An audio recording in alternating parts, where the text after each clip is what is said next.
Hey everybody, we're back. It's Bills by the Numbers presented by FanDuel. Make every moment more. Coming up, it's a roster rundown as we get set for training camp. Who will make a move up the depth chart? Who are the training camp sleepers?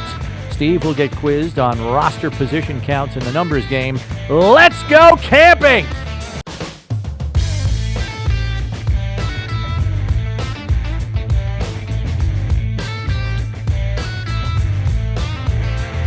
Happy to have you with us here on Bills by the Numbers. Bills Wall of Famer Steve Tasker, Bills insider Chris Brown with you. And it's a roster that underwent more off-season change than we've seen in a while.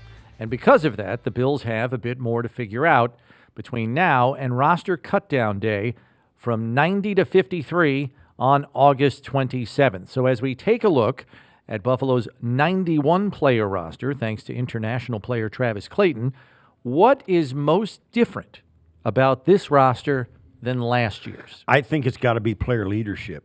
Tre'Davious White, Mitch Morse, Steph Diggs, Gabe Davis, Jordan Poyer, Micah Hyde. Players that did a lot of media, were asked by the media to speak a lot on behalf of the team after losses, after wins. Players and leaders that you look to kind of put the players' perspective into the fan base. And it's going to be different this year. Certainly Deion Dawkins has started to do that a little bit in this offseason. He's become a guy who's been very comfortable with sharing what's going on with the team. But other players, it's going to fall to other guys. Who's it going to be? We got to get to know them. Mm-hmm. I think for fans, that's going to be the biggest difference, is you're going to be hearing about what's going on in the locker room from different faces.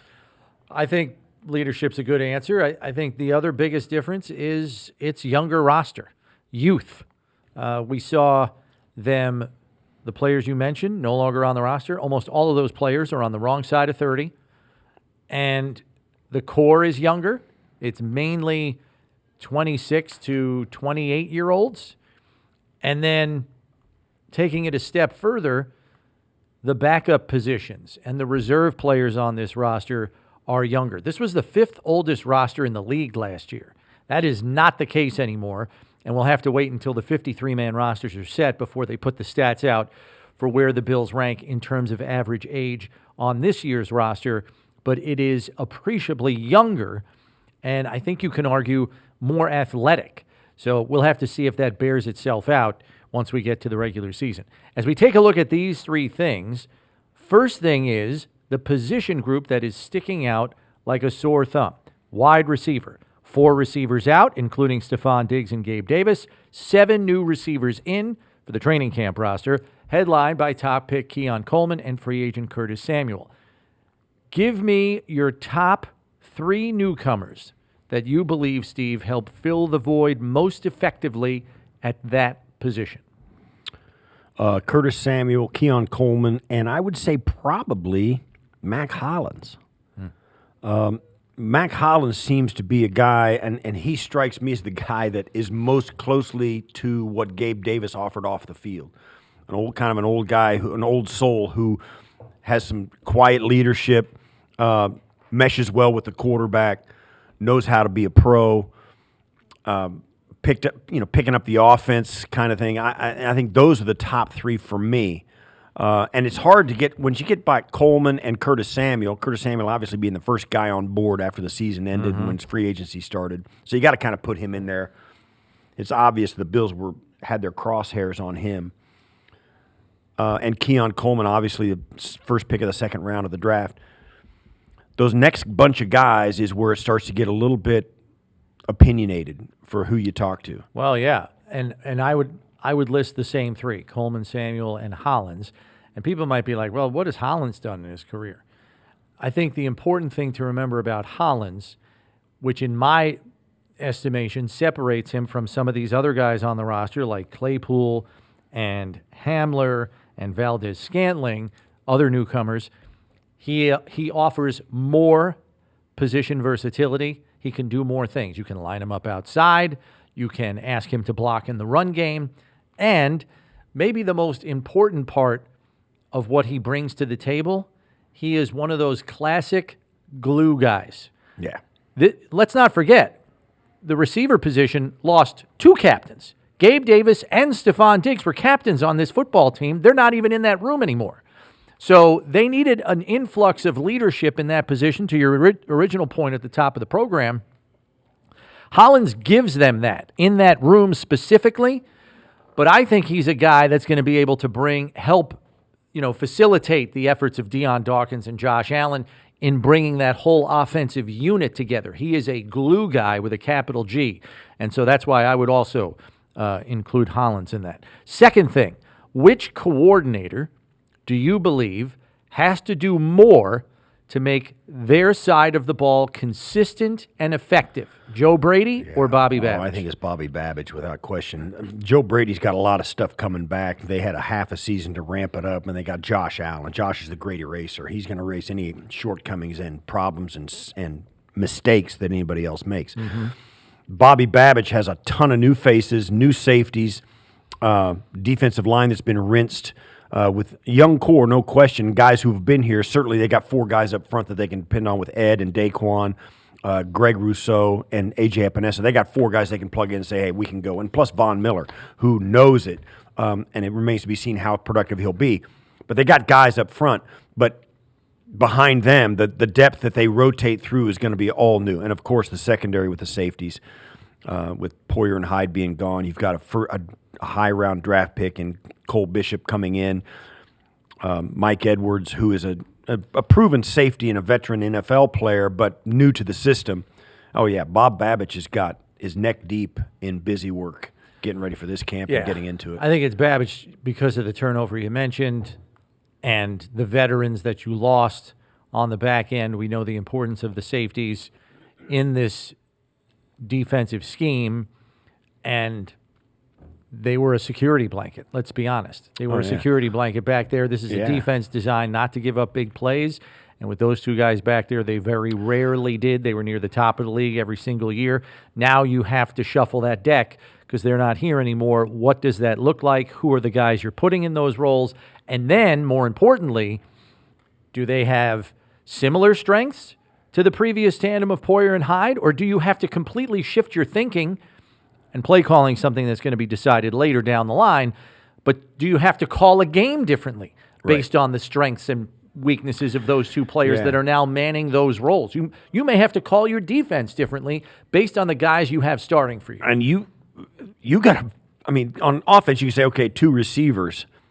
Actually, it's probably 1 starting receiver because Khalil Shakir will be on the field, but it might be Kincaid and Dawson Knox out there with 1 other wide receiver, so you may not have to put more than that. But on the defensive side, you've got to pick, evaluate, and choose starters, guys who are going to line up for 90 to 95% of the snaps. Mm-hmm. They don't know who those guys are going to be yet. That's a massive undertaking, and it's obviously important. They may not know who's going to start, and therefore they don't know all that stuff that you said about play calling, strengths and weaknesses. They got to decide that as well. So it's a massive undertaking on the defensive side for this training camp. Third thing, every training camp, there are sleeper players who come out of nowhere and earn a spot on the roster when no one expected them to do so, or exceeded expectations and landed a starting role a la Christian Benford. Who is your pick to fall into that category? Either give us a deep sleeper, deep on the roster, who you think may scratch out a roster spot, or give us some young player that may surprise people and step into a starting role. If you've been listening to The Daily Show, you'll know who I'm going to say. It's Javon Solomon. I saw the guy. I've seen the guy. His tape is amazing. Certainly, he could have played at a higher level in college, but he led the entire college football industry in sacks last year. The guy's got something under his hood. The only reason he wasn't at a major college or at a higher profile position is because of his height. Mm-hmm. His weight is good. His speed and all that stuff is everything you want. He's just shorter than people at that position usually are as an edge rusher. I think the guy's going to make a big splash. I think Javon Solomon's got a chance to not only make a roster spot, but also get into the regular rotation and be on the field and make some plays. Yeah, it's hard to call a third-round draft choice, a sleeper or anything, but I think Dwayne Carter is going to surprise some people, and I think he's going to be right in that rotation come week 1. I'm not saying he's starting, but I think he's Ed Oliver's rotational backup, and on turbo sets and obvious passing situations, he might be lining up right next to Ed to go get the quarterback on obvious passing downs. I'm really encouraged by what I see from him very early on. Obviously, the pads still have to go on, and that's going to determine a lot here in training camp, but that's one guy. And then for a deep sleeper, Tyrell Shavers, 6'4", 212, wide receiver, made the practice squad here last year as a rookie, has size and flexibility, not quite to the level of Keon Coleman, but similar in nature. And I think he's going to, provided he has a consistent camp, I think he's going to get a good look at the 6th receiver spot. Will he get it? That's up to him. But I think the tools are there. So if he can really show up and show out, make some plays in the preseason, there's a sleeper pick who I think could make a difference for himself.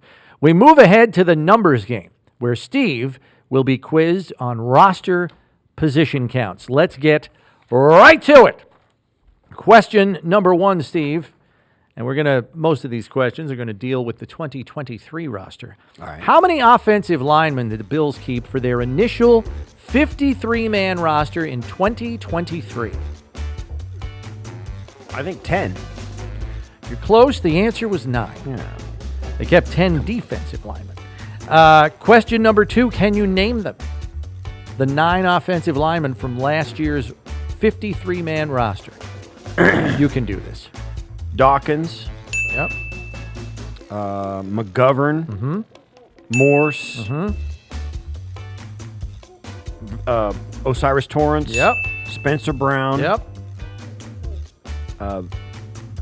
Vandermark. Mm-hmm. Vandemark. Yep. Edwards. David Edwards. David Edwards. Got 2 left. What was the guy's name? Courage. He was on the practice squad. He was here, but he was on the practice squad. All right. Alec Anderson. Yep. And I'm going to say The other guy, I'm just going to tell you. he's not here. He's not on the roster now. He was traded in the offseason. Oh, yeah. Went to Chicago. What's his name? Yep. I can't. Come on, you got it. Short name. I know. Hayes. Bates. Ryan Bates. There you go, Steve. Well done. 9 for 9. All right, question 3. How many linebackers did the Bills carry on their initial 53-man roster last year?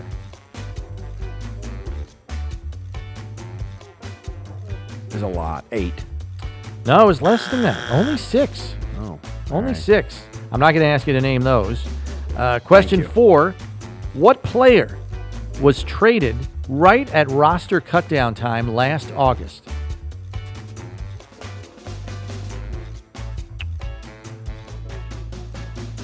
Wasn't Bates, was it? It was not Bates. No, he was an off-season trade. Wow, quick on the buzzer today. I know.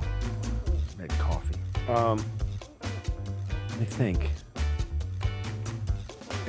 Can I ask a defensive player?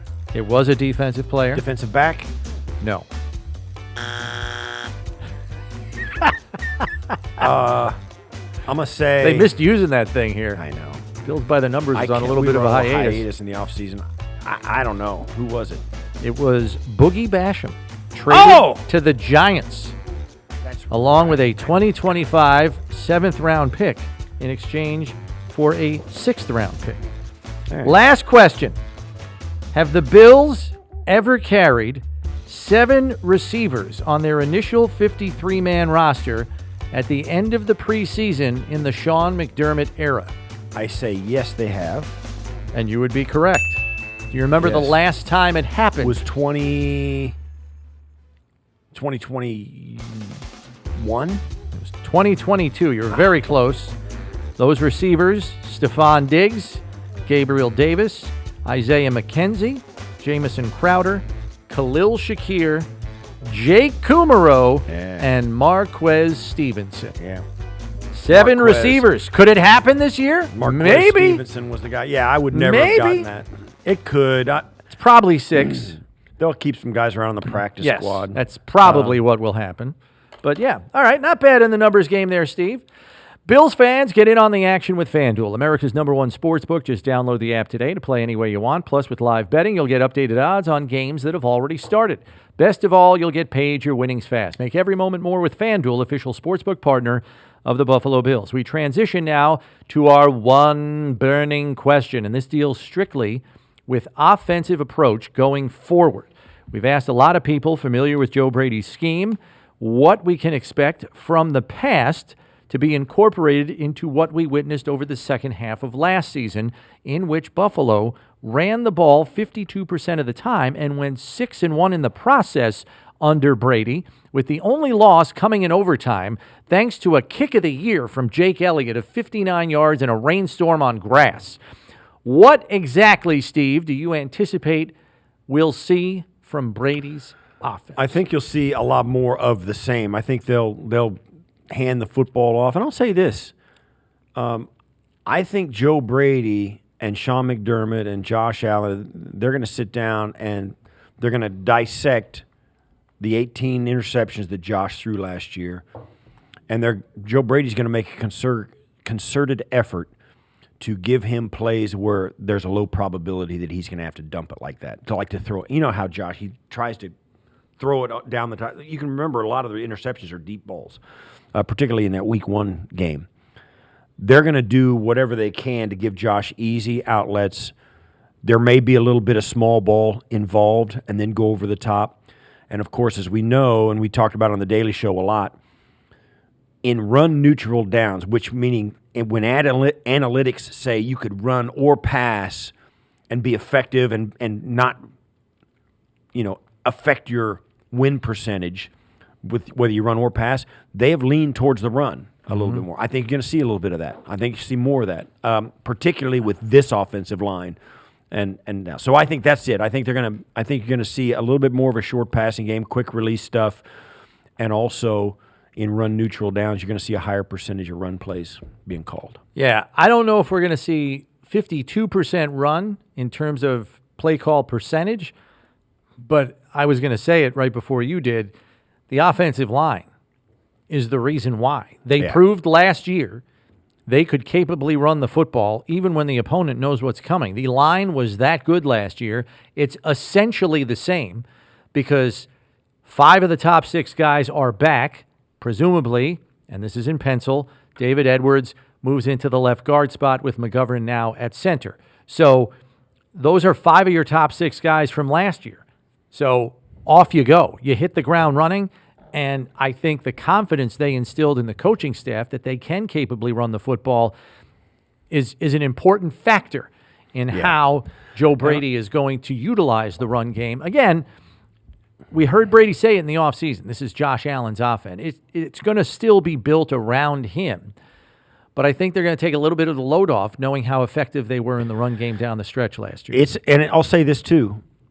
As an offensive coordinator and as a philosophical question, you got to sell that to your players. Certainly the offensive linemen say, hey, we want to run it and stuff. They always want to run it. Oh, yeah. But here's the big thing nobody ever tells you. The offensive line want to run it even when they can't run it. Well, you know what I mean? Because it's easier than pass protecting. So you've got to sell the confidence and the desire. You got to instill that into your whole offense, not just the offensive line, because they get, like I said, they want to run it all the time. You also got to sell Josh Allen on it. Mm-hmm. You got to say, hey, we can do this, man. Let's go. And when he sees it being successful and you're looking at 2nd and 2 after a 1st and 10, hey, all right, I don't mind handing it off once in a while then. That's great. I don't have to throw the football 40 times. I can throw it 35. Right. And I can still throw for 3 bills, 3 touchdowns, and run for 1, that kind of stuff. You have to sell that change to your players. They have to be all in on it. And that sounds like well, they're going to do what they're told. Yeah, they'll do it. They'll do it. But they got to believe in it. And that's when it starts to be successful. When you start convincing them that, hey, this is how we're going to beat teams, and they see it happen, then it starts to snowball. Nothing reinforces it better than results. Hey, man, you can't just call plays. you're managing the attitude and the abilities of all the players on your side of the ball. There's a million moving parts. We talk about it all the time. Selling that philosophy and that desire and the ability to be successful to your players, all of them, not just the 5 guys up front, but the quarterback, the running backs, the tight ends, and the wideouts who are not getting a target on that play. You got to sell it to all of them, and they got to be all in. And that's sometimes easier said than done. Our closing figure deals with Buffalo's point production last season. Under Ken Dorsey, the first 10 games of the season, the offense averaged 26.2 points per game. Under Joe Brady, over the final 7, and running the ball more than half the time, they averaged 27. Despite switching coordinators midseason, they also still finished 4th in the league in point differential at plus 140 and 5th in the league in touchdown drive scoring percentage, reaching the end zone on 30% of their possessions in 2023. Only San Francisco, Detroit, Miami, and Dallas were better. That'll do it for this edition. Subscribe on whatever podcast platform you use so you know when the next episode is out. Because when you need to know about the Bills, you need to check Bills by the numbers. For Steve Tasker, I'm Chris Brown. Thanks for listening. We'll catch you next week, everybody.